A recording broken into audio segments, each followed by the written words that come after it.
What's up, Cam? Not much, Mitch. How are you, sir? I'm doing well. Did you have a good Thanksgiving? Uh, yeah. I had a pretty okay Thanksgiving. How was yours? Did you enjoy your trip? It was good. It was fun. We had a good time down in Nashville. Got to do some things that we haven't been able to do before. I went to a Lego store, which we'll talk about later. I went to an Amazon store, a physical A Amazon store, what? which was kind of weird. It was the Amazon bookstore. I didn't know those were a thing. Apparently, they are. Really? Yep. That's where I bought Huh. the thing we're going to talk about later in our delighting you segment. So Okay. that actually didn't buy it at the Lego store, which is amazing. But yeah, but the Lego store was actually really cool, and they had a bunch of stuff that later on I found out that I should have bought there because it's really rare and hard to find. So like the $800 Millennium Falcon.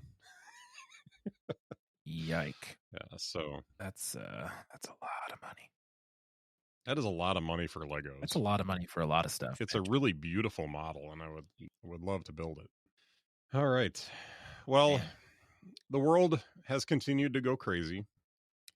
And I think the first part of the episode today, we're going to talk about a few reasons why. You've heard the term or the phrase taking Christ out of Christmas around Xmas. Yes. A few years ago, I was having this debate with my mom. I love my mom, but she gets this stuff stuck in her head and then you don't change her opinion. So Uh-huh. But we were talking about Xmas at one point, so I started doing a little bit of research. I'm like, well, why X? And come to find out, do you know the Greek word for Christ, Christos. Christos? Do you know what letter it starts with? A key, which is a X, right? Yeah, so that's where that X comes from. It's Shocking. abbreviating Christ's name. Yeah. Anyway, thought I would bring that up because it's fun and we're getting close to Christmas and we're gonna start hearing all that stuff. But Well, at any rate, Americans love them their English, Mitch, so they do, it's they a do. So bit too difficult. so how are you doing with COVID, man? I'm over it, just like everybody You're else. over it. Yeah. I mean, it's not fun for anybody. So the wonderful company that I work for, and I do mean that. I'm not trying to be what is it, sarcastic, but the company that I work for has gotten to the point now where they're just turning the screws down on all this COVID because we've had so many associates go out with COVID or someone they know had COVID, so now they got to quarantine, something like that. I think we've had about 20 of the associates in the store that have at one point in the last couple of months had to quarantine. So they're um they're starting to really like lock everything down. And so this last week they did a couple of Mhm. things. And so first off, I'm broken in a lot of ways, and I'll talk about that in just a minute. But but the this COVID stuff is really, really starting to push my buttons.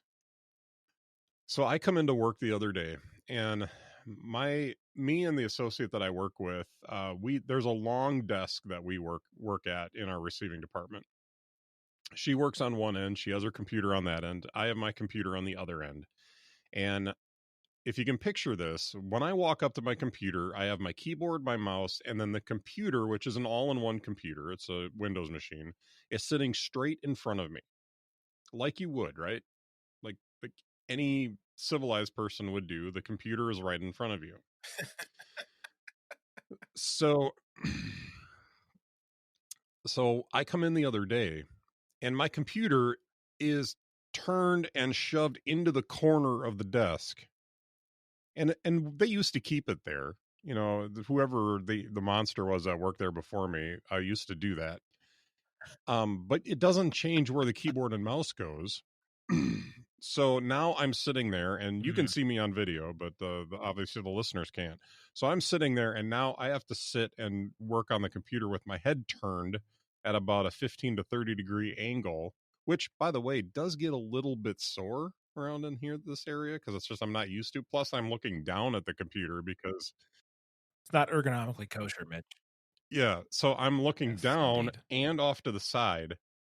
And yeah, it just gives me a headache to have to stand at that computer for any length of time when it's like that. So anyway, I asked, why is my computer shoved into the corner now? Oh, well, they did that for COVID because they want to make sure that we're socially distanced. So my associate told me this. So I looked at her and I said, first off, I'm turned and looking at you and talking to you right now. And I said, and we're probably 4 or 5 feet apart. We're not the full 6 feet, but we're there a distance between each other.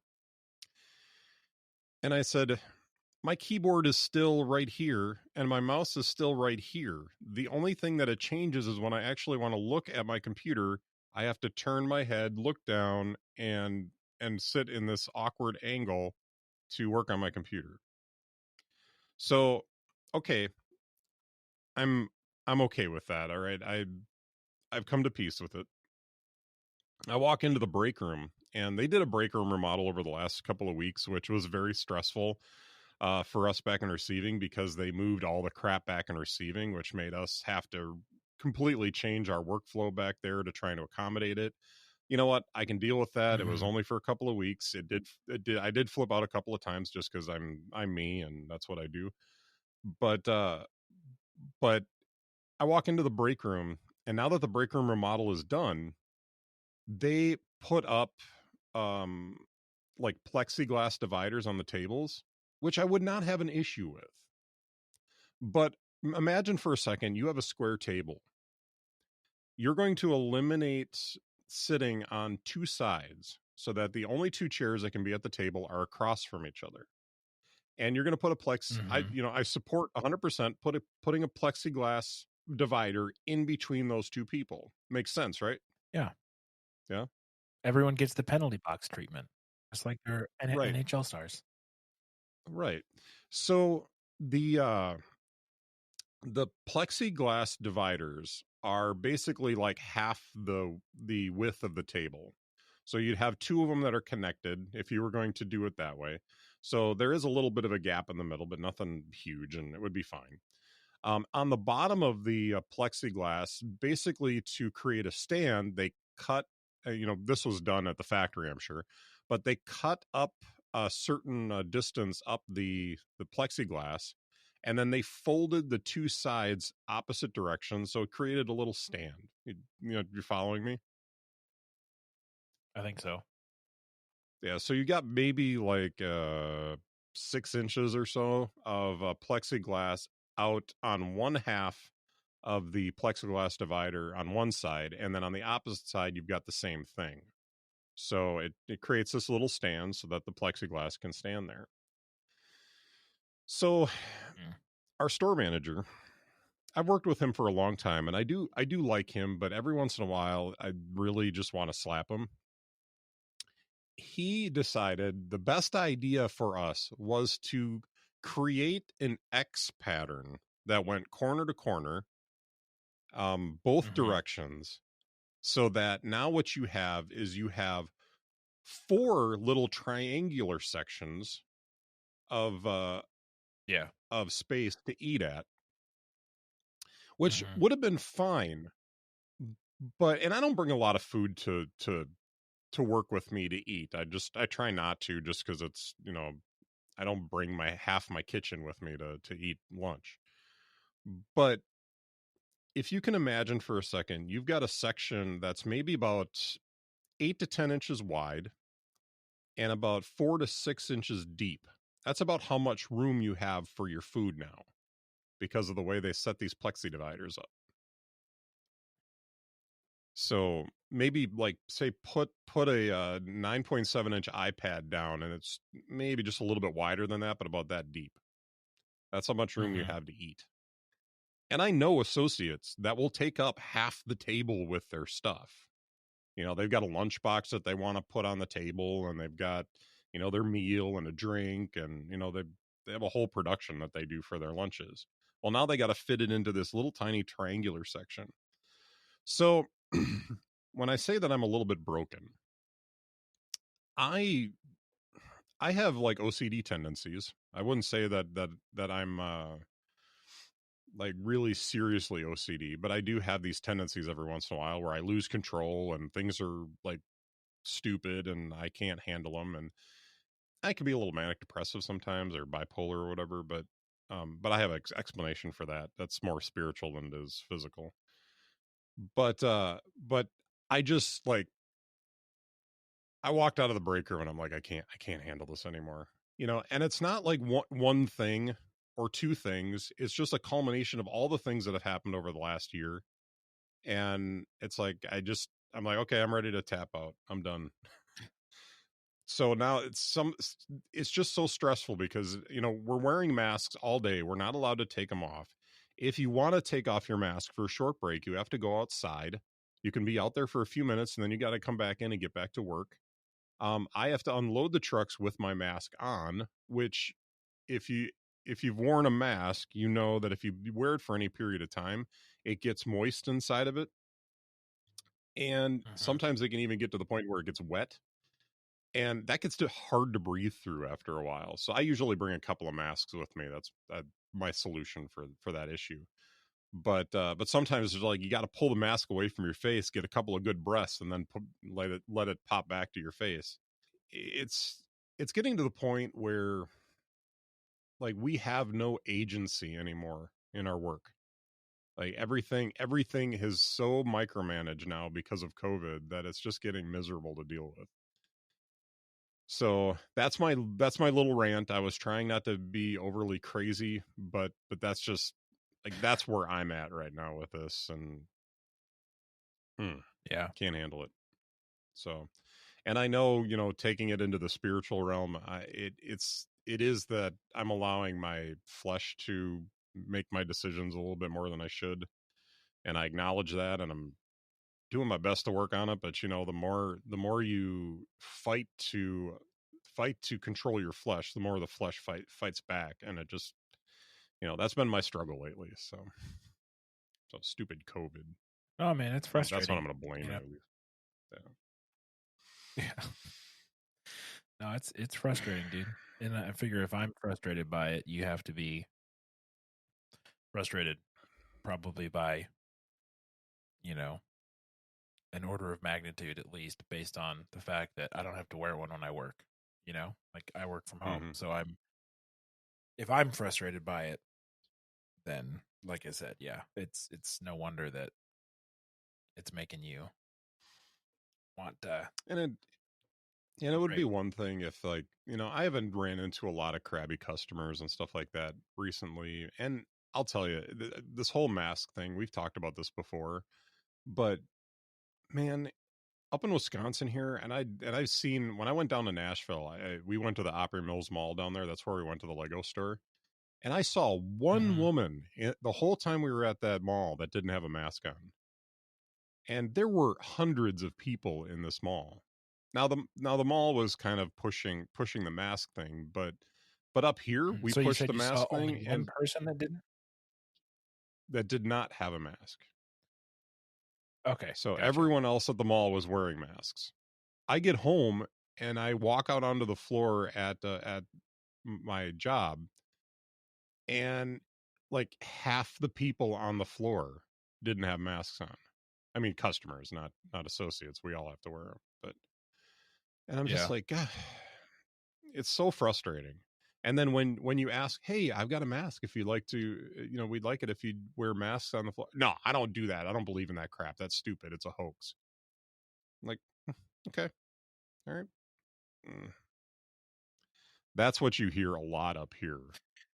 Oh, it's all a hoax. It's just this and that. And I'm like, you know what? Just get out of here. I'm done with you. We can't kick them out, unfortunately, unless I get really belligerent about it. But and the company doesn't It's want all us forcing people either. well, you know what the government loves about their hoaxes is trying to put small businesses out and really having to spend billions of dollars in stimulus money. That's what they really want to do. That's why they have a hoax. Anyways, It doesn't stand up against any kind of criticism. That's really the problem with all of that. no, I also think it's silly of us to expect people to use logic and reason in their decisions when it comes to politics Right. or anything else. And that's the sad thing, is that it's become a political thing instead of like a public health and safety and logic and reason. It's become politicized, and that's the BS about it. Yeah. Because it's not a political issue; it's a public health issue, and it's a human. What's the word? Common sense. Just to Right. do what you need to do to make other people safe, but heaven forbid. So, yeah. So I'm pretty sure they don't listen to my podcast. So I think I can get away with saying this. Some old friends of mine, her and her mother and her daughter came into work the other day. When we were unloading a truck, I think it was Thursday night. None of them had masks on, and I know that family pretty well, and I know that if they were told, "Oh, this is just dumb. You don't need to wear a mask," then they wouldn't wear a mask. And I didn't want to say anything to them, and I didn't say anything to them because we're not really supposed to. But man, it's like you don't know who you're affecting by your decisions. And I think that that's the thing that so many people have got to take into account. Maybe you're not going to hurt me, but if I take it home and my wife gets it, maybe she gets sick.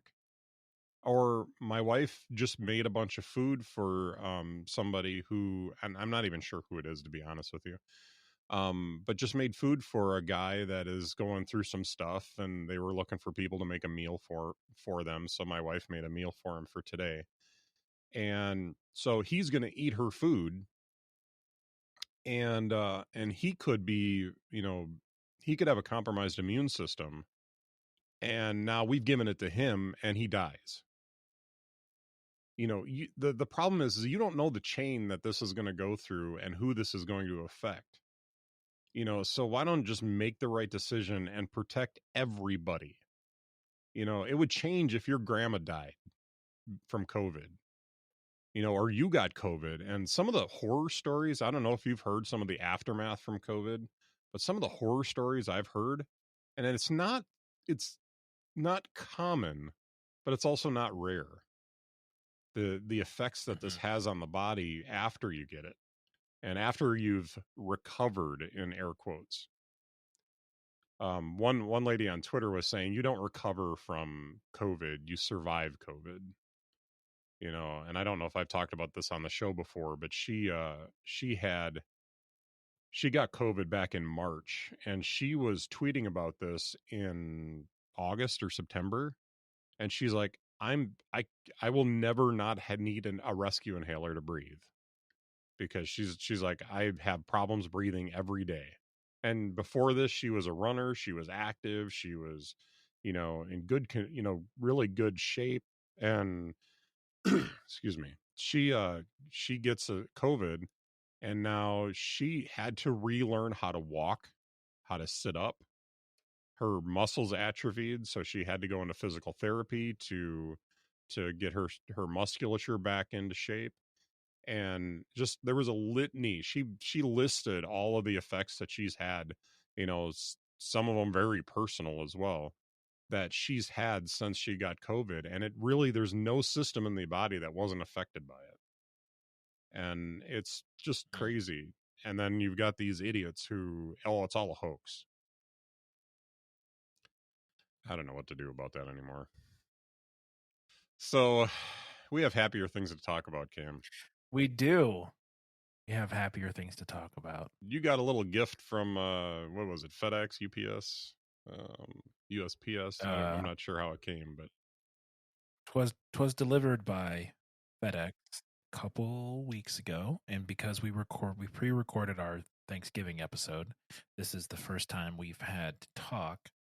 But yes, FedEx brought it, but it was courtesy of my bank account, unfortunately, that I am now in possession of the new M1 MacBook Air in space gray, and it is incredible, Mitch. I have heard some really good reviews on this, Yeah, and I'm excited to see hear what you have to say. So I'm going to shut my microphone off and let you go.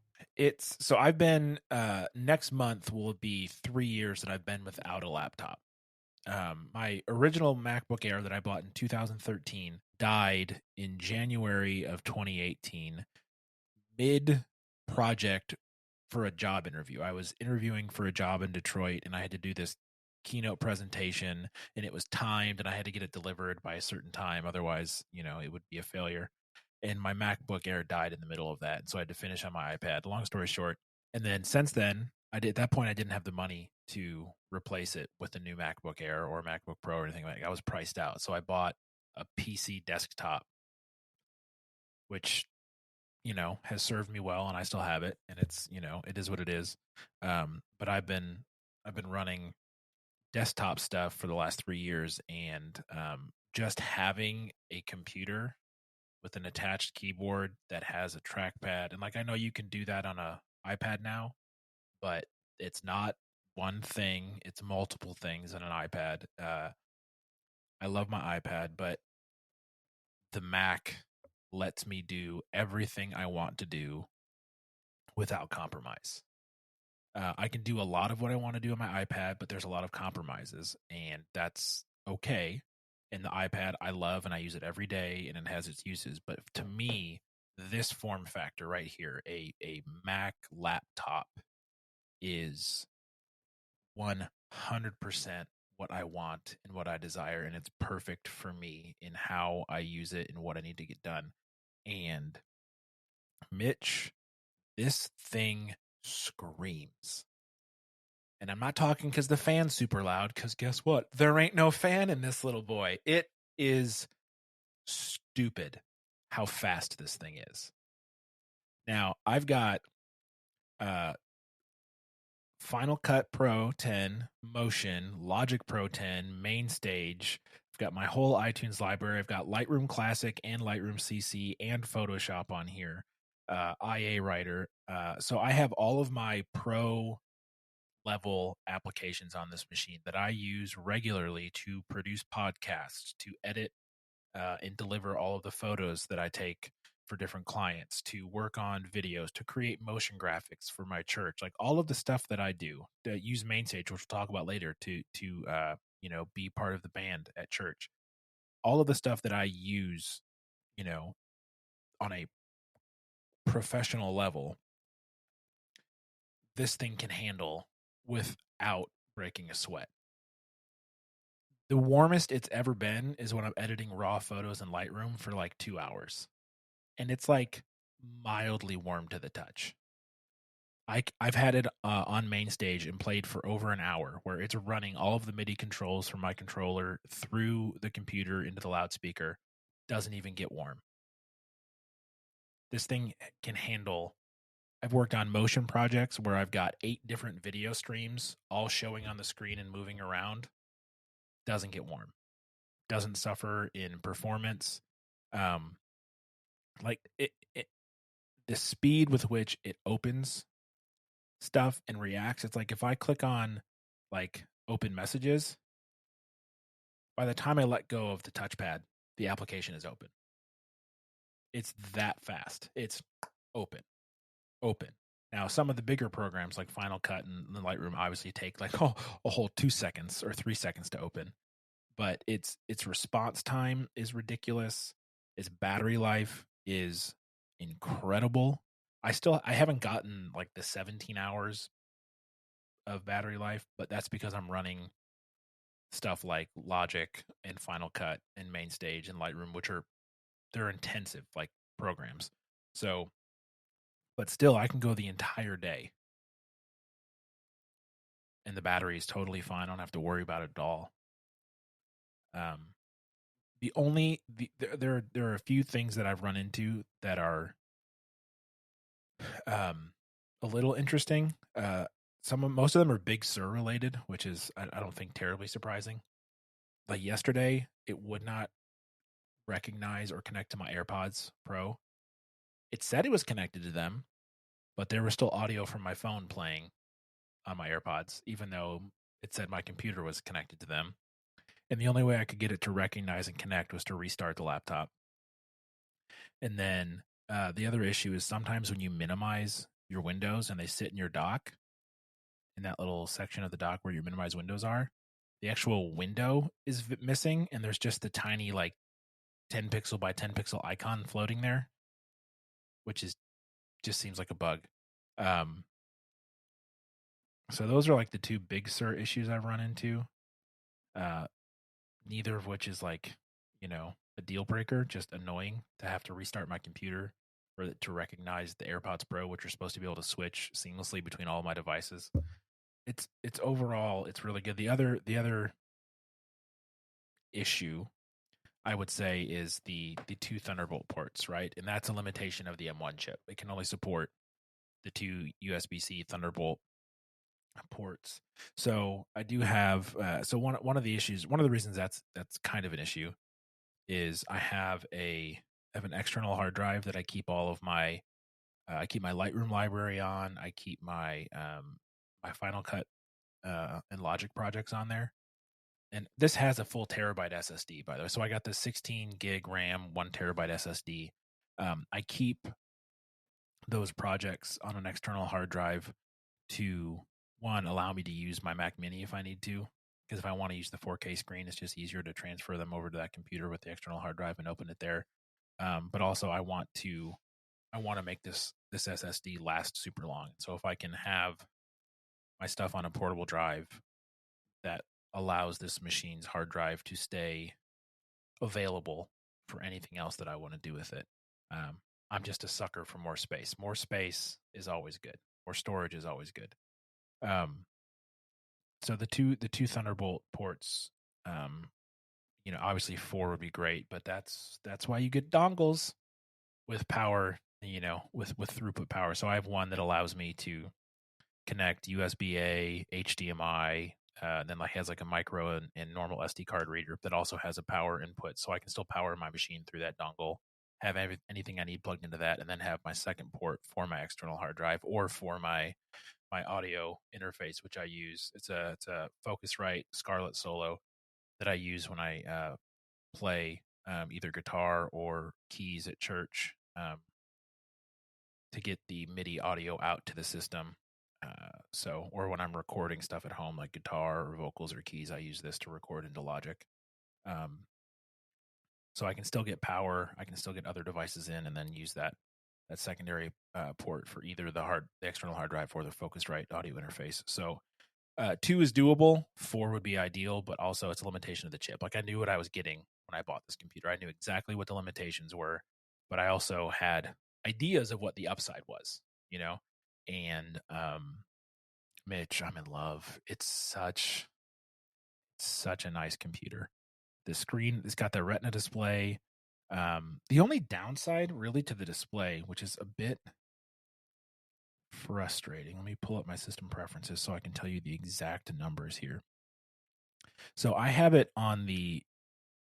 my screen scaled to the farthest right, the most space you can have, right? So the default says it looks like 1440 by 900, which is stupid. Why is that the default? 1440 by 900. That's not even close to an HD display. And this thing has a bajillion pixels. The largest you can get your screen to look like is 1680 by 1050. I don't understand why this thing doesn't have a full 1920 by 1080 display, minimally. So that is a bit frustrating. From a resolution standpoint, that a brand new Retina display that came out legit 1 month ago can't give me a full HD display, even though it's called Retina, right? But that's me really just splitting hairs and getting nitpicky about like me looking for something to be wrong or annoying. So I've got it set to that 1680 by 1050. I would love more resolution, but it's also a 13-inch laptop, and I wonder if that's also a limitation of the chip. Is that what they can? That's what they can deliver consistently without issue, without performance, degradation. That's the resolution they can serve the Retina screen in without compromise. And if that's the case, that's fine. And if I want more later, then I need to save up my money like a big boy and buy one of the bigger, beefier machines that are going to come out, in the next year or two. But I'm not going to do that because this thing literally does everything I want without without issues. I've yet to run into any issues. Now I haven't pushed Final Cut to crazy limits yet because I just haven't had a project that requires it. So I will be interested to see if I'm doing lots of 4K editing, how it handles that. It's supposed to be able to handle 2 ProRes 4K streams at once without dropping a frame. I haven't tested anything close to that yet. So if and when I do, I can report back. But man, I tell you what, Mitch, having a Mac laptop that weighs next to nothing, that doesn't have a fan, that has, with a few compromises, the power and the speed and the overall competency to handle what I needed to do, which is way more than the average user, at a really reasonable cost. Reasonable is definitely right, subjective, right? It's an expensive computer. But compared to what you can spend on machines like this, man, I'm glad I spent the money. I'm glad that I was able to.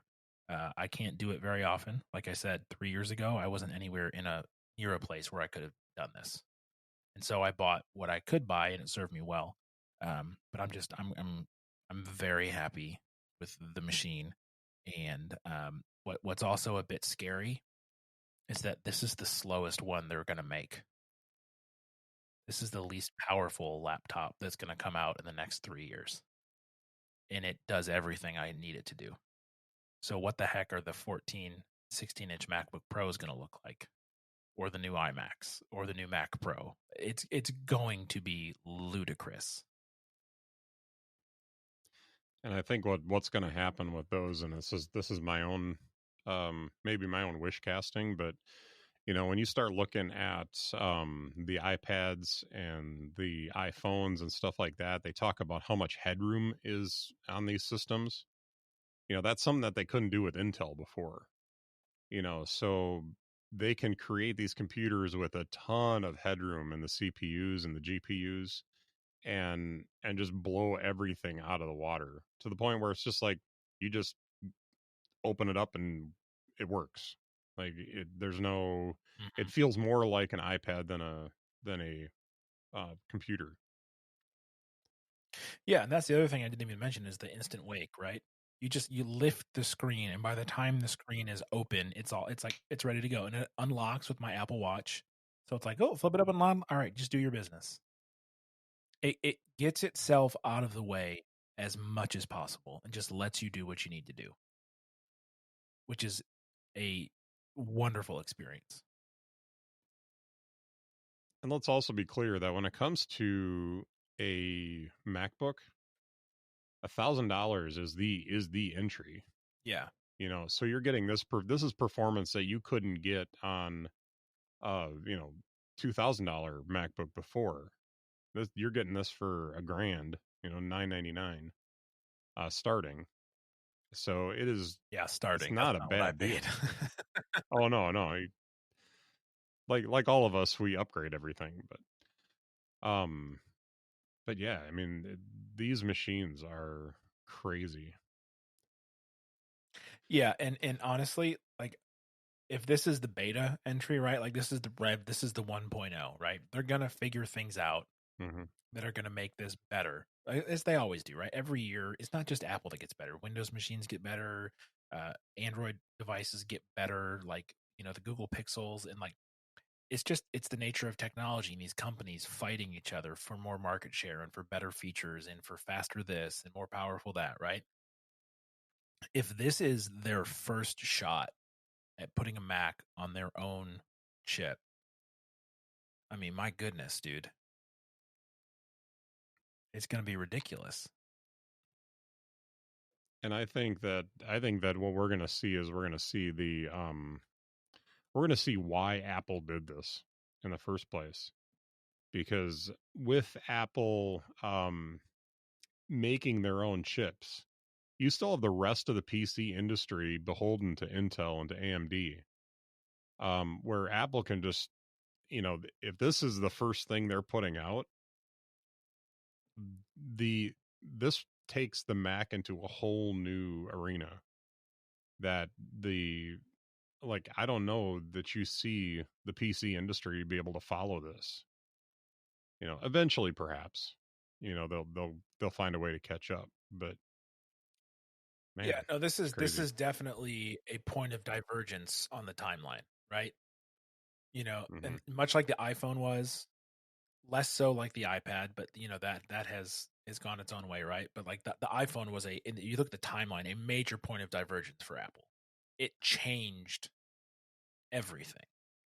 And this may not be as drastic as the iPhone simply because of market share, and there's just not enough people on the planet that are going to spend this much money on a laptop, right? Compared to a phone.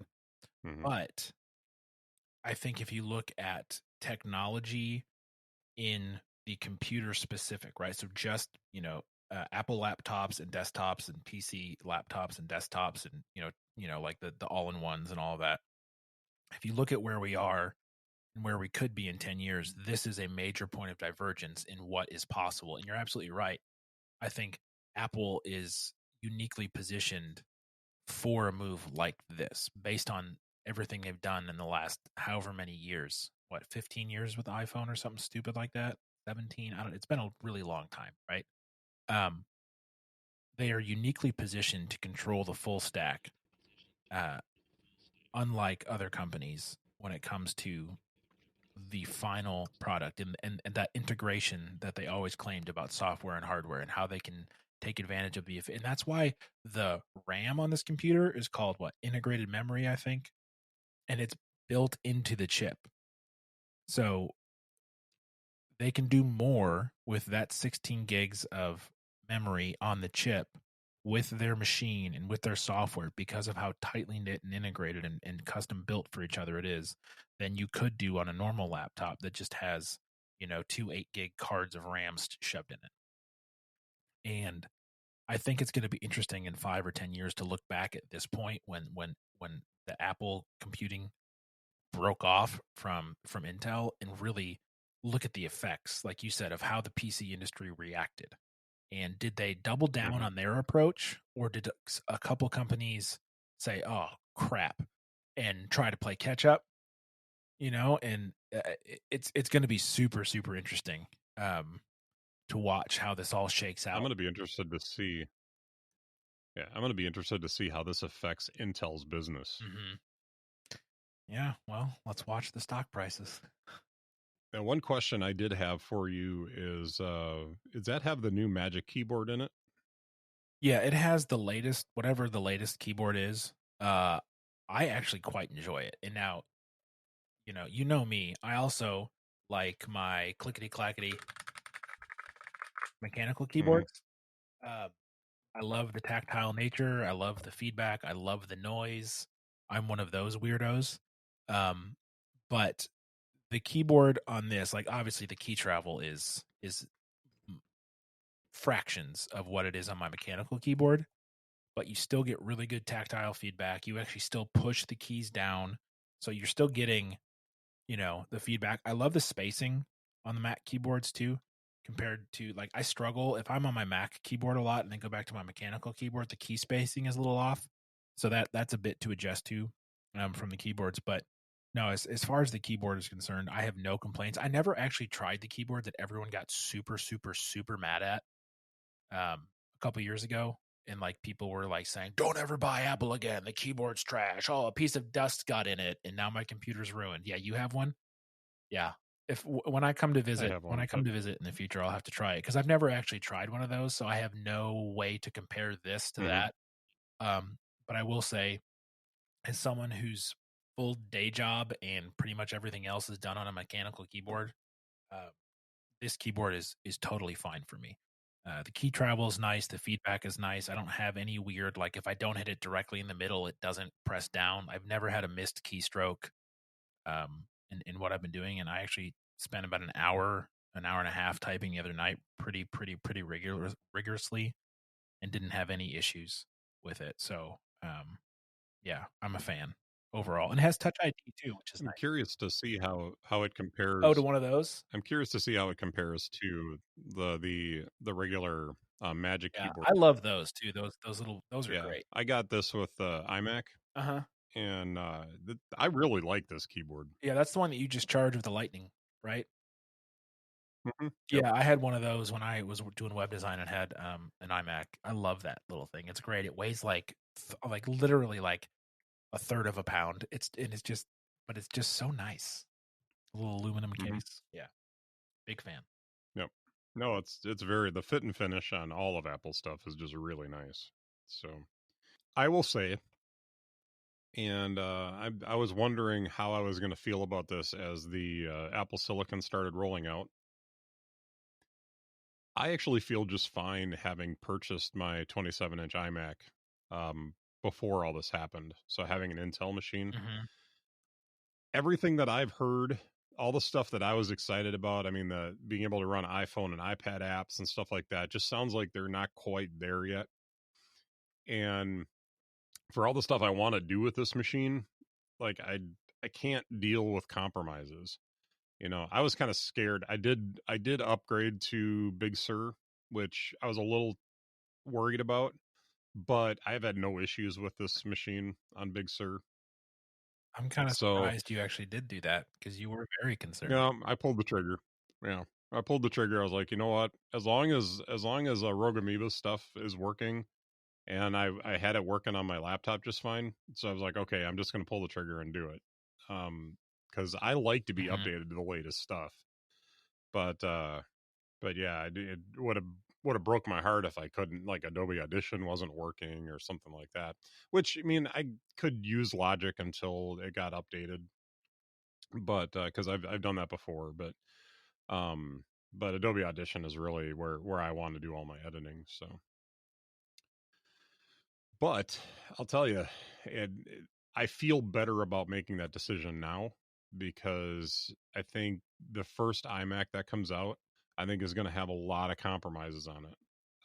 Because I don't think they're going to have a chip that's going to be able to support all of the inputs that I want on this thing. It's all the USB A, the USB C, the SD Yeah. card, those kinds of things. Because this machine, like, I'm looking at 5 years being a minimum. But if I can get 10 years out of this Uh-huh. machine, I'll Syracuse of this, no problem.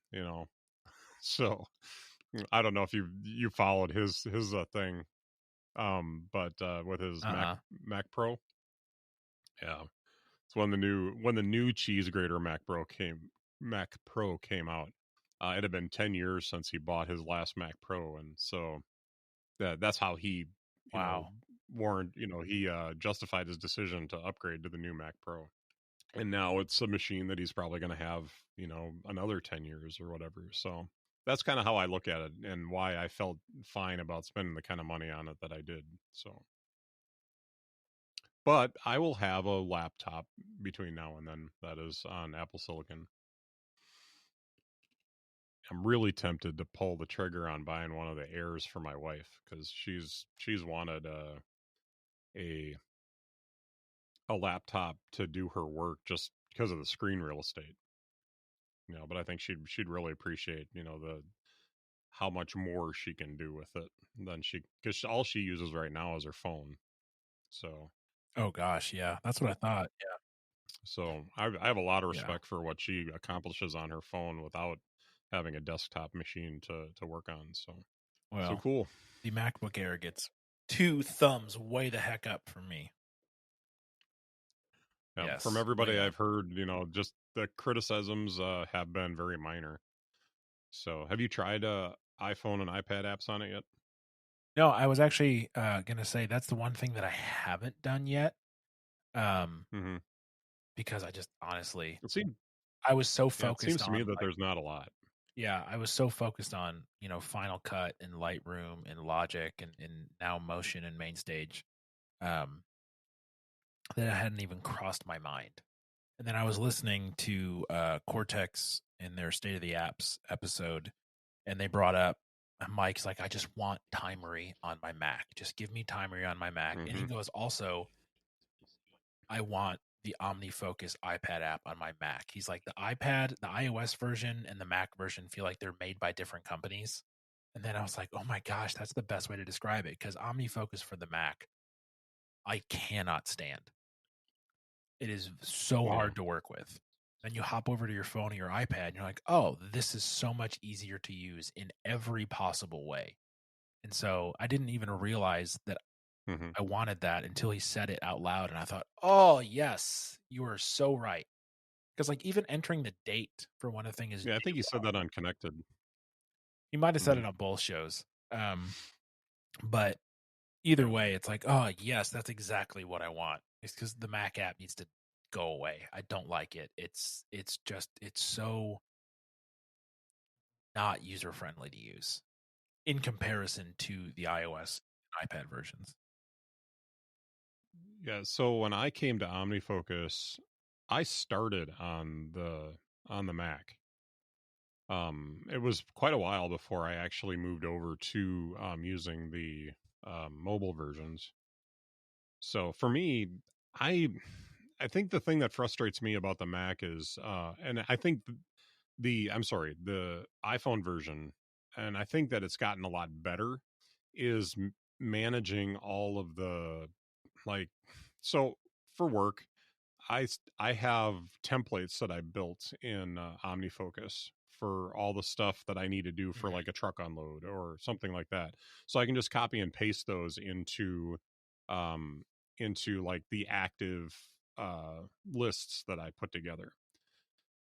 You I should show you Mhm. my OmniFocus workflow sometime, but uh when I go to the Mac, it used to be that I would sit down at the Mac before I went to work and I would work out all of that stuff usually on my laptop. I would set that all up before I went to work because it was kind of a pain in the butt to do it on the iPhone or even the iPad. iPad was a little bit easier. But now that they've updated the date picker and stuff like that, that's gotten a lot easier. And I almost prefer doing it on my iPhone now versus the Mac version. But there's some stuff that I can just do way faster on the Mac versus doing it on my iPhone, and a lot of it that has to do with all the menus pressing through all the menus instead of just having the whole hierarchy right there to just go to straight to what you want on the Mac. It's a little Mhm. it's a little faster to get to what I want to and less button presses on the Mac versus the iPhone, but it's just a limitation of the screen size is all it is. Yeah. But anyway, so how are you feeling about Big Sur in general? Yeah, I mean, it's one of those things where I just it it's there.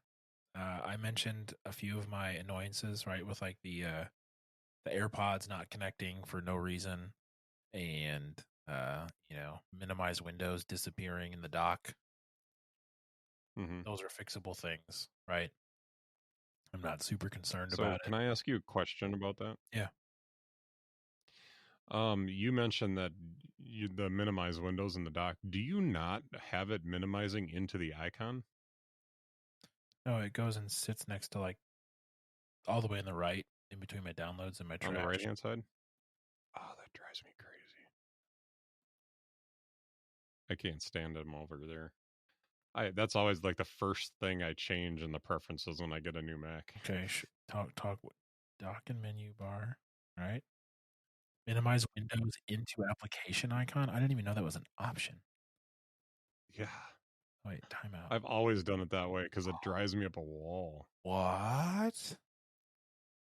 So if you click the minimize button, it goes Yeah, into the that's so into the weird. application icon instead of I've always done yeah. it the other way because I didn't know there was an option not to do that. Mm-hmm. So you just rely on the dot next to the or underneath the icon to tell you that you have that open. Right. And I think let me check. Oh, Oh no, that doesn't do that. Never mind. that is But yeah, interesting. one other real quick question that's totally unrelated. Are you a Spaces person or a Windows person? So when I had my Not Windows, the operating system. yeah.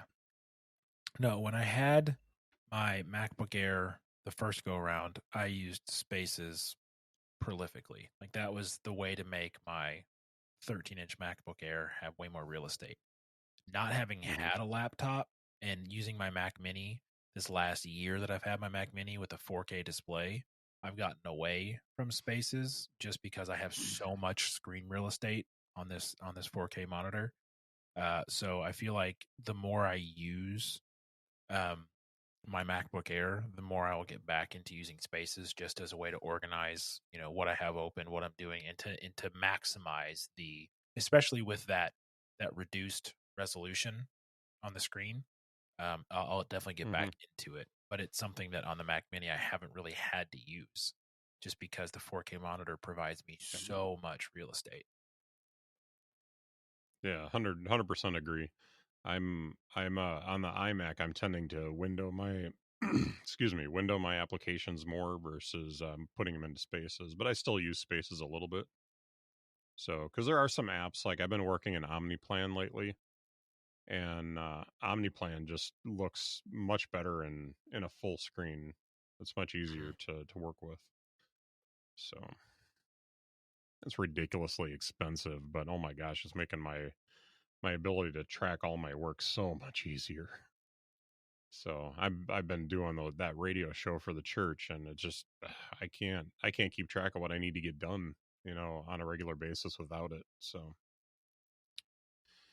very cool. I was gonna say I would like at some point in the future on the show you to walk through what OmniPlan does, because like their apps are stupid expensive. Like there's OmniGraffle and OmniOutliner and OmniPlan and all that stuff outside of OmniFocus, obviously. So I think that would be a fun little deep dive at some point in the future to talk about what that does. Well, if you like using Gantt charts, this is a great tool for creating Gantt charts and tracking projects. It's about larger projects is really what OmniPlan excels at. So, but we can do that. I haven't used OmniGraffle a whole lot, but the new subscription services or the subscription models have made it a little bit easier for me to be able to at least dip my toe in it and try it out and play around with it to see if it's useful versus having to plunk down $400 for OmniPlan at one time and then start using it and be like, oh shoot, this really doesn't solve my problem. So Whoops. Anything else with that? I don't think so. So there was a product that came out this last week, and I'm wondering about your thoughts. The AirPods Max. Okay, you're shaking your head, so no? They're ugly and they're way too expensive.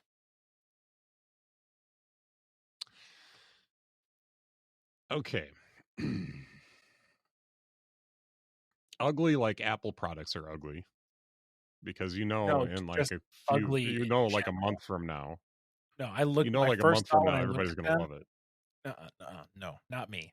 My first thought when I looked at that was ew. And then I saw the price tag and I laughed out loud and was like, are you kidding me? I'm going to pay that much money for something that's that ugly? Not a snowball's chance, my friend.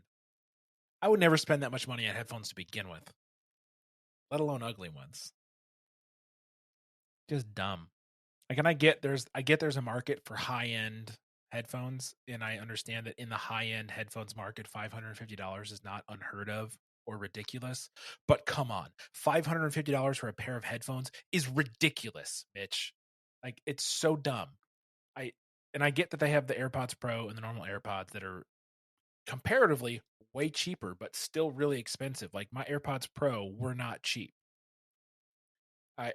And it, to me, coming off of the release of the M1 Max, right? The Mini, the Pro, and the Air, that were all entry level priced very competitively, which was, they did it on purpose. We talked about this before, why they, all of this stuff.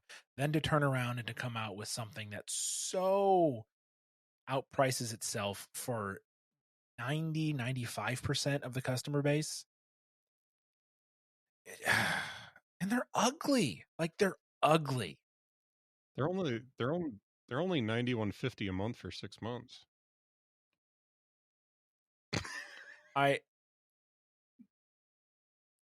Like, whatever. Apple can do what it wants. Clearly, it makes money, like, without even thinking it. Like, fine, whatever.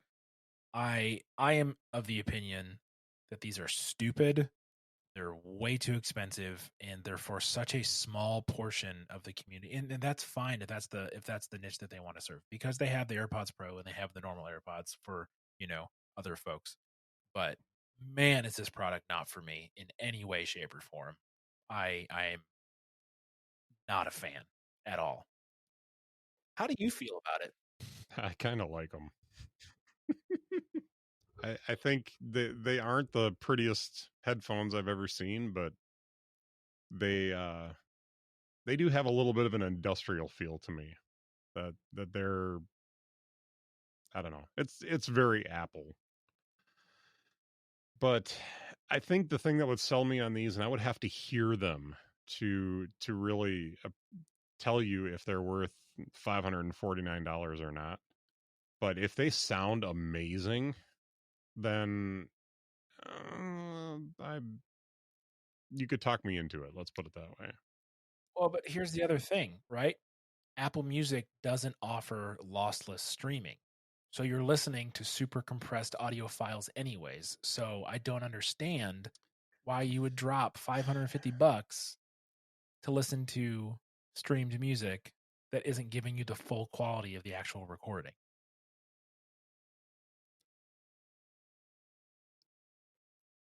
And that's assuming that I care.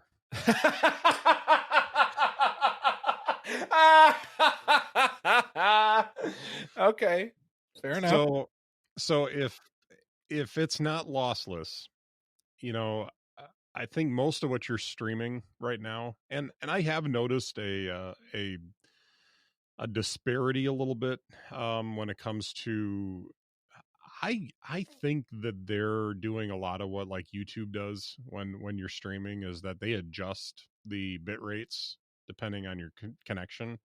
Because I've had that problem before where I'll be driving to work and there's a song that just does not sound the same as it did yesterday, and that would be a one that's being streamed. Now if you download them, I think that they're at like 192 kilobits a second compression, which quite honestly is hard to tell from CD. For me at least, I don't hear a difference. Mhm. I don't hear that much Oh of a yeah, difference. I'm no audiophile. So I'm no audiophile, but it seems to me that if they're going to offer these top-notch headphones, why aren't they offering a higher level of quality in music as well as an option, right? And that's long been something that people have talked about with Apple Music specifically, is like there should be the normal price and there should be the price that you pay if you want the lossless stuff for the people out there that really do want that and can hear the difference, or have the audio equipment that would take advantage of the higher fidelity and the higher dynamic range and all of that sort of stuff. I'm not one of those people. I love me some music, Mitch. I play it all the time. I listen to it all the time. Apple Music, Spotify sound great to me. There are other things I'd rather spend $500 on. But I like them. I think they're a nice first step in this direction, but it does 100% depend on how they sound, to justify the expense. Yeah. The one thing I think that they could do better with these, if you want my personal opinion, is I would like to see a corded option. Like you have a 3.5 Yeah. millimeter cable that you can plug into the headphones and then plug into your mixer, because that would solve my issue in my studio here. That way I could use those for my studio headphones and replace the Sony ones that I'm using. And it will also give me the ability to connect them via Bluetooth to my iMac if I want to do that too. But it would give me options as to how I connect those to the system. Not to say that I couldn't get, something that would connect to my mixer and be wireless, but then, how is that compression affecting the sound? So for doing mixing work and stuff like that, it's not giving you an exact 1-to-1 audio quality without being corded to the device. So Yeah, but and you anyway, can get stuff like that from like Bose headphones. So it is kind of an oversight. Yeah. Sure. Yeah. Because I'm wearing my Sony corded headphones right now, and that these are the headphones that I got when I went to school for radio, and I've been using for 10-15 years now. Yeah, but be 15. I think I graduated a long time ago.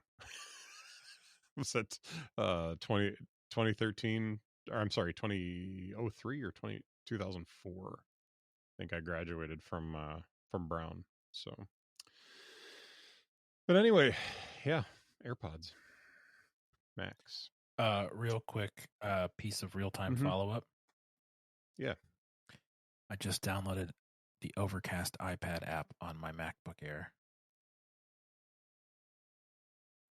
And I'm very excited about that. Yeah. Because it has I wish I could. I wish Marco would catalyst that app. It was in the... Because I would be all over it. Mm-hmm. It's downloading all of my podcasts right now. Very exciting. Anywho, skis. Well, I'm going to be a little jealous of you for that. So, all right. Well, what's delighting you today, Cam?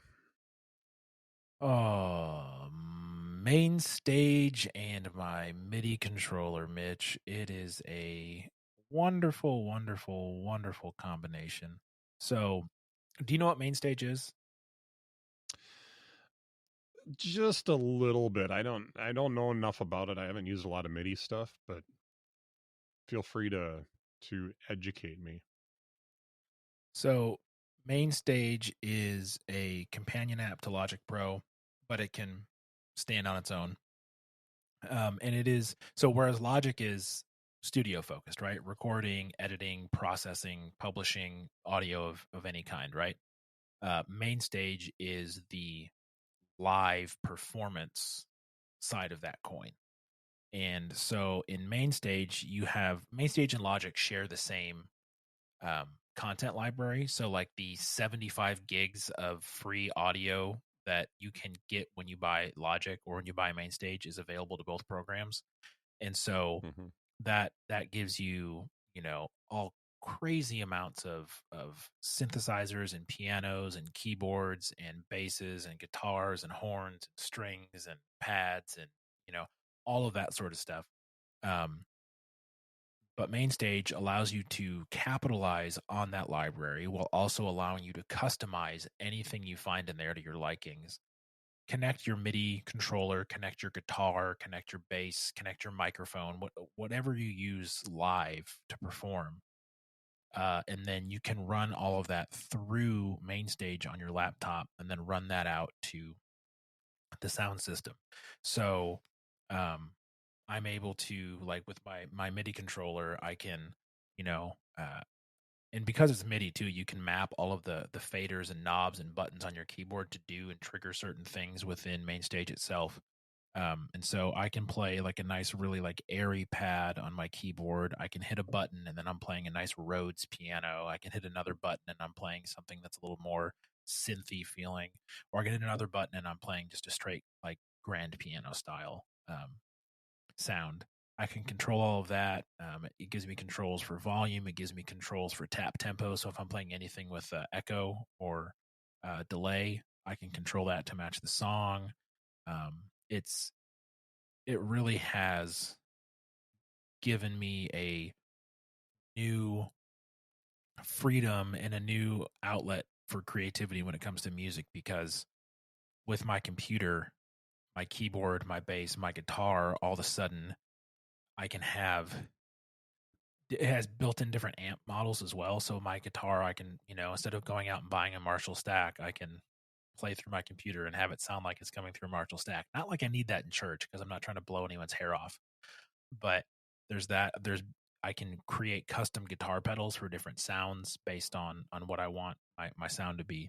So it has opened up this entire world that I knew existed, but I'd never really understood how to get into.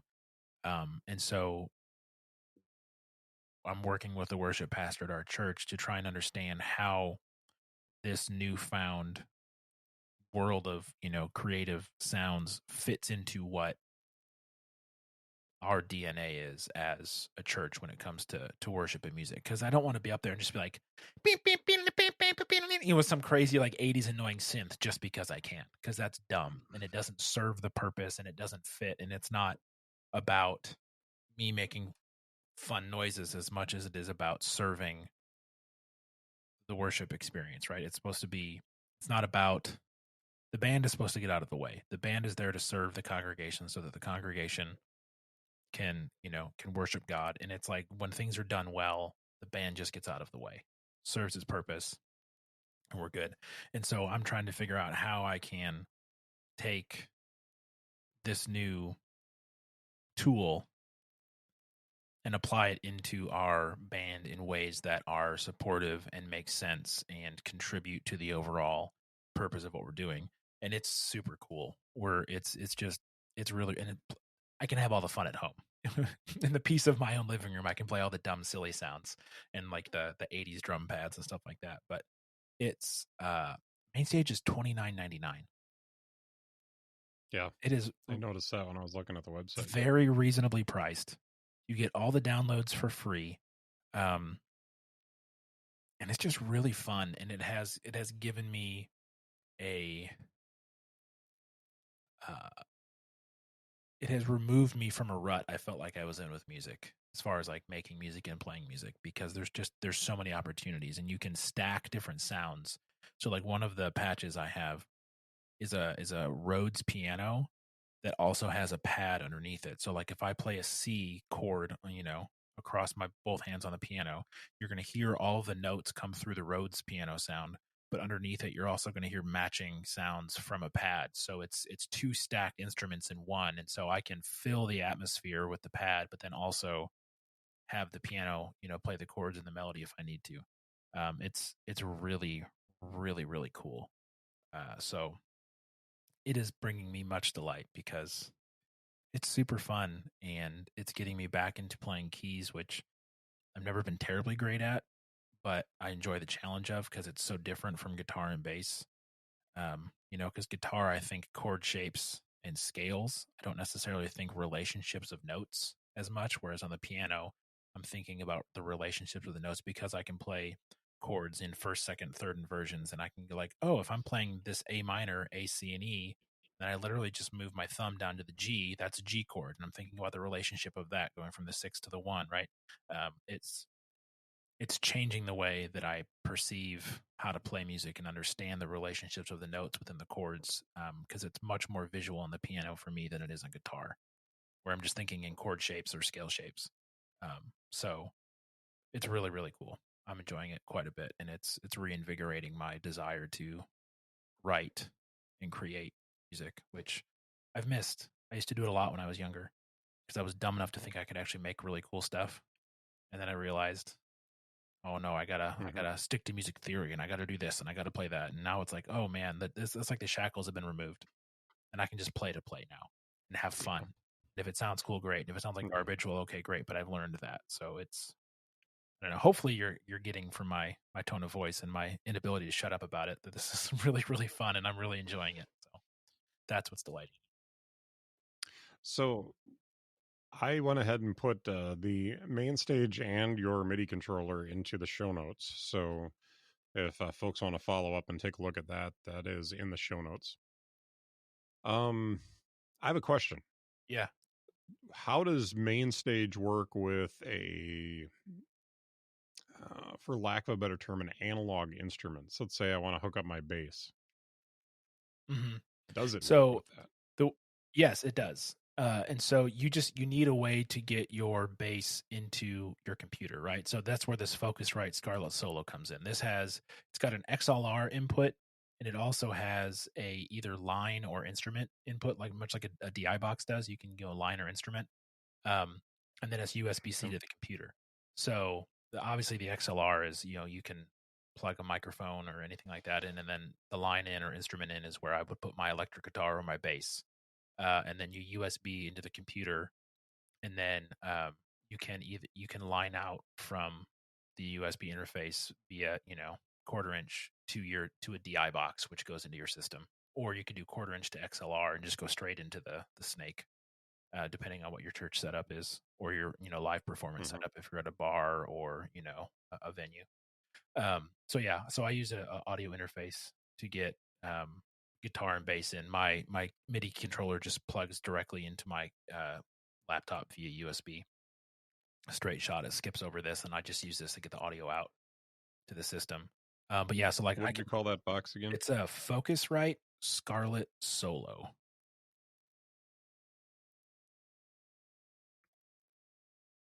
And it's a lovely little red box.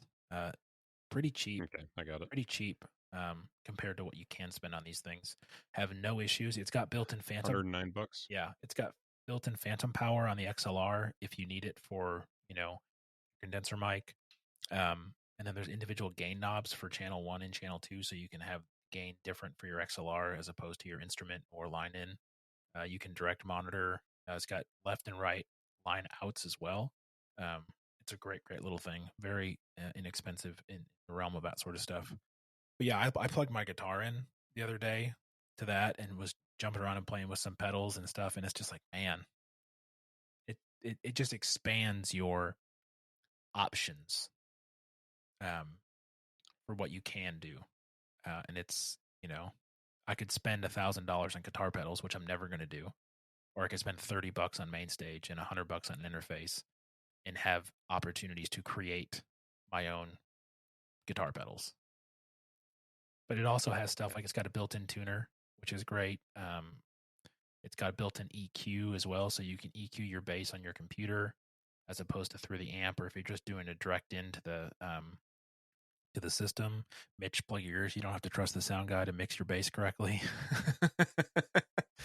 So yeah, it's really quite very, very flexible, and you can do a lot with it, or you can do very simple things, But So the reason I ask is that I am looking, hopefully, the first part of this next year at purchasing a new bass and um, and getting a setup so that I can play in church, because I am starting to work with my AV team to not have to be back in the sound booth all the time, because at this point, like, I've been the only one that runs the soundboard. So getting those guys familiar with the soundboard, and part of it is that, and I'm actually working, I'm going to start putting together training videos and stuff like that for the team, for all the software that we use, so that if God forbid I were no longer here, that somebody could just pick it up and go, and it doesn't require uh somebody to have to come in and just like learn all the systems that I put together for the church. somebody can just go to a Yeah. website or a page on the website where I've linked all the videos to here's how we record audio, here's how we work with Proclaim, here's how we what else did I have here? How we set up the live streaming, and then perhaps I even need to go into the next step of like, here's the physical stuff we need to do every day, or every Sunday when we're setting everything up and getting ready to go. So, there's a lot that I want to start putting together. And quite honestly, I've thought about doing consulting with other churches that, because I've learned a lot of this stuff, trial and error, that I'm Hmm. wondering how many churches, especially small churches like ours, really need somebody that can come in and say, okay, here's a setup that you can use that will be easy to use, easy to train your people how to use, because always been my intent. Um, but this, being able to train my people, and the whole reason I'm saying this, being able to train my people to take over for me loosens up my ability to go do other things. And so one thing that I've talked to the worship leader about is being able to play in the band periodically. So Hmm. the only problem is work. I need a new job, man. Yeah. Well, there is that. Um, I need a job that isn't getting in the way of everything that I want to do. Because right now I'm working nights, not Yeah. like second shift nights, not overnights, but and Hmm. it's just I can't go to worship team practice. I can't, there's all these, one thing that I wanted to do is work towards being an elder in the church, some point in the future. And I can't, go to the training classes and those kinds of things that they do for prospective elders right now because I have to work. So I'm trusting that it's where God wants me right now, but it's frustrating. So sorry, I totally bogarted your delight with my frustrations, but No, you're totally but fine, man. uh but yeah, I mean, it is what it is. But being able to play bass, by the way, can I just mention this? This kind of delighted me the other day, so maybe I'm that's not my pick for this week, and maybe at some point in the future this will be my pick. But I was down in Nashville hanging out with my brother-in-law who plays guitar and stuff down there, and him and I were searching for Rickenbacker basses because that's my moonshot as far as being able to buy a bass. I love Hmm. Rickenbackers. I think we've talked about it on the show here. Well, I found a website that has knockoff Rickenbackers. Chinese factory Knickerbockers. Rickenbackers is what they call it. They just call them Ricks. Yeah, they just call them Ricks. Ah, RIC. there you go. But they're still gorgeous. They're not, it's one of those things. When I was talking to him, he's like, you really could take one of these basses because it is the style of the Rickenbacker, and that's what you want. This is what it gives you because it looks Hmm. exactly like a Rickenbacker. Um, but what you can do is you can take that and start swapping out parts and eventually be able to piece yourself Yeah. together an authentic Rickenbacker bass. And so I thought, Yeah. as long as it plays right now and it sounds good, it'd be perfect for what I want to use it for right now. But as the future goes, I could replace the pickups and I could, maybe change some of the wiring and, different things, like learn as I go. And even like just get the authentic Hmm. pick guard, because the only real difference between the pick guards that they have on these and the authentic ones is the little made in the USA sticker on them, which I would not take off because that's just too cool. But what's hilarious is that you go to this website you go to this website and you start searching Rickenbacker bases. All the picture, there was one picture I found that actually showed that it had the Rickenbacker logo on the I'm gonna forget the name of it, on the head of the base. It actually Hmm. had the Rickenbacker logo up there. But in all the other pictures, they have it obscured some way. because I don't think they're allowed to actually show that they're basically knocking off the Yeah. Rickenbackers. But Mm-hmm. but they also have colors that Rickenbacker doesn't offer. So, I saw a red one, or not a red one, an orange one, orange and black, that looked pretty sweet. I saw a That's an white one. opinionated guitar right there. It is for real. I saw a white one that I'm really tempted by that looked exactly like if you took a jet glow black Rickenbacker and you negative it, so your black is Mm-hmm. white, your white is black. It was exactly that. Mm-hmm. It had the black lining around the edges, and just looked really, really sweet. And I don't know that Rickenbacker offers one like that. I think they have a white one, but it doesn't look like that. So pretty cool. But what really delighted me this week, so I mentioned that we were down in Nashville and we went to the Amazon store, which was, it said Amazon Books, but then you go in there and it's like, everything that's popular on Amazon, they are a lot of the stuff that was popular on Amazon they had there. Of course, all their Echoes and everything else. But on the shelf, I saw this, and they had it on sale. Really? So what it is the Lego Star Wars Razor Crest. This thing is for ages 10 plus, and that I qualify for that. And it has 1,023 pieces, and it comes with the Child, the Mandalorian, Grief Karga, IG-11, and a Scout Trooper for the minifigs. So you see that down in the corner there. Nice. Uh-huh. So this thing is really cool. My wife and I sat down. I always take a buffer day when we do vacations. And what I mean by a buffer day is it's that day where you get back from the vacation and you have one more day off before you go back to work. So we sat down in my studio here and we built this together, which was a really cool experience. We had a lot of fun with this. So this thing, it took us about 4 hours to build it. Holy cow. And it has all these little hidden things on it. So something popped. But it has your little ramp. It opens up on the sides so you can see inside it. And you see I got all the figures set up like there's something going on the inside of the Razor Crest there. Got the Scout with a gun pointed at Grief Karga and IG-11.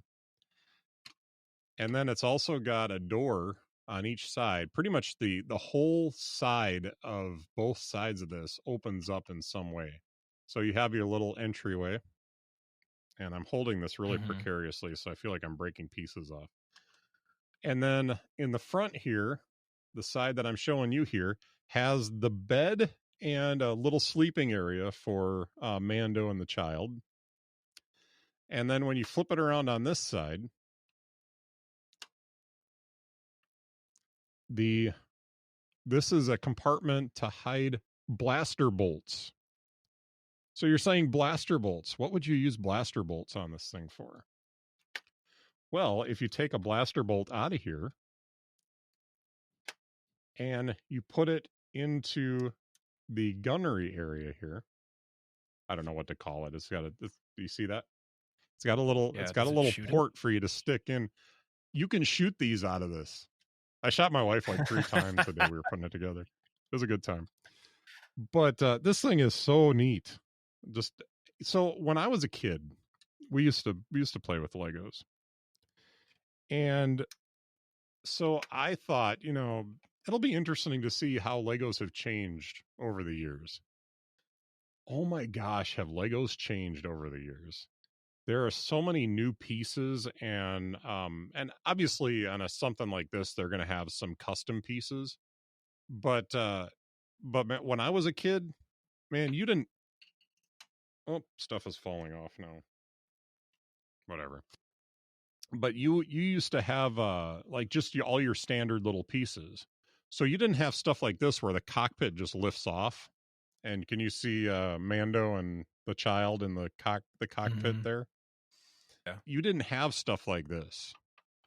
You know, the whole did you watch the Lego challenge show that was on for a while at all? Oh, no. Did you see that? Uh-uh. Okay. So they had I the saw show, and by commercials the for way, it, but I there's actually yeah, by the way, there's an escape pod on the back of this too. Thought that was kind of neat. naturally. But yeah. But they there's a whole like what's the word? There's like a whole new way of building Legos now. You know, it used to be like you just put down a little flat thing and you build your Legos up and you had something, you know. But now they do Mhm. like the studs out um stuff. They do all this like weird stuff to build all these things. And it's created a whole bunch of new pieces, and it's amazing the difference the new Lego sets have versus you know what I grew up with, and probably you grew up with when you were a kid too. It is so Mhm. amazing the differences now, because you know they, and it's hard to describe like you know the new pieces that were in this set that I mean, they had like little right angle pieces that would put studs out on the sides so that you could build stuff off the side of Mhm. the unit and stuff like that. Yeah. They didn't have stuff like that when I was a kid. You know, you had to basically like put together these little stackable pieces that might have a little, you know, a stud on the side and then build something off of it, and it was just a wreck to try and use that way. But it is amazing. And so I think I've gotten sucked back in to building Lego models because it's just fun. We had so much fun doing that. So cool. So that's what's delighting me today. And I've also we Yeah, talked man. about the advent calendar couple episodes back. Mhm. I'm 12 days into that advent calendar, and this has been a blast.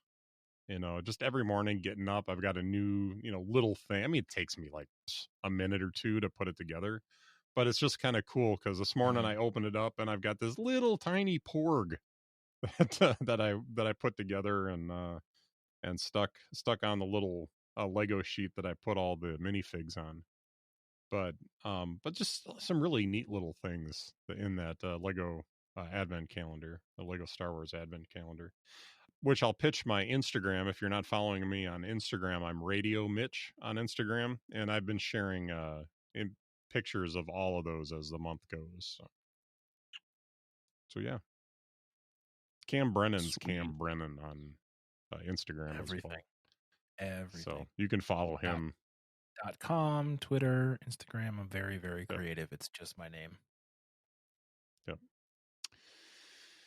Well, you got anything else for us today, man? Uh, no, I don't. I think I am out of ideas for the time being. So you're going to watch a bunch of Star Wars today, right? Yeah, that's true.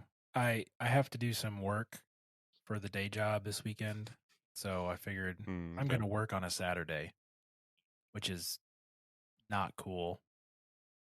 Then I'm going to do it while I watch some Star Wars. So I've been watching Clone Wars, and I realize I haven't seen episodes 1, 2, or 3 in way too long.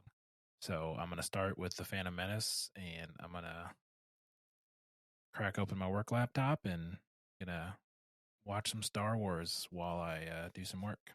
So I would recommend a annual tradition. May 4th is Star Wars Day. mhm. So my wife and I have an annual tradition of watching through all the Star Wars movies right around that date. We don't watch them all on that day, but that's kind of either that kicks off our watching of all the Star Wars movies, or we try to schedule it out so that the last Star Wars movie lands on May 4th. So So are you talking just the 9, or are you talking the 11? just just the Solo start or and the Skywalker saga, just the 9. Yeah. Okay. No, we don't. Well, we do add in Solo and Rogue One into that, but none of the TV shows. Gosh, I would take all year to watch all of those. Mm-hmm. But yeah, you haven't watched the new season of The Mandalorian yet, so we can't talk about that. So Cannot. I don't want to spoil anything for you or the listeners for that matter. But I'll get to it. I'm still debating. Do I finish all 7 seasons of Clone Wars before I watch The Mandalorian, or do I just suck it up? Well, there is a compromise. There is a compromise to that. So you might have to do some searching on Google, but there are some folks that have put together an essentials list of Clone Wars episodes and Rebels episodes to watch. So you don't have to watch every single episode, but by watching these episodes, you get the overarching story and hit the best episodes, because there's some storylines in there that, if you ever want to go back and watch them, you can, but they don't really have much to do with the overarching storyline. I mean, there's a I think it's in Clone Wars, there's a droid, there's like a storyline with the droids that is totally superfluous to the rest of the series that you can pretty much skip. But and there's some other stuff in there like that too. I mean, they're fun episodes to watch and they're kind of in there for the kids, but as far as being able to get the overarching storyline of Clone Wars, you can get through it without having to watch the entirety of all 7 seasons. But I would highly recommend the 7th season. Don't skip any episodes in the 7th season. That, I think, some of the best Star Wars out there right now is like the last half of that season. It's good stuff. So good to know. Good to know. Yep. All right. Well, I have to put my Millennium Falcon. Good grief! I have to put my Razor Crest back together because parts fell off while I was trying to show it to you. So, all right, man. And I'll remind our listeners that you can check us out at interdialogue.show. That's interdialogue.show. And you can hit us up on Twitter at Mitch Craig. I am at Cam Brennan. Very good. So any comments, questions, anything that you might have for us, let us know, and it'll be exciting to hear from you guys. So we'll be back in a couple of weeks with our Christmas show. I've got a little something planned that I haven't talked to Cam about yet, so we'll figure out what we're going to do for that, but it should be a good time. So, all right. Well, if we don't talk to you between now and then, y'all have a Merry Christmas, and we'll see you back here in a couple of weeks. Bye, Cam. Peace.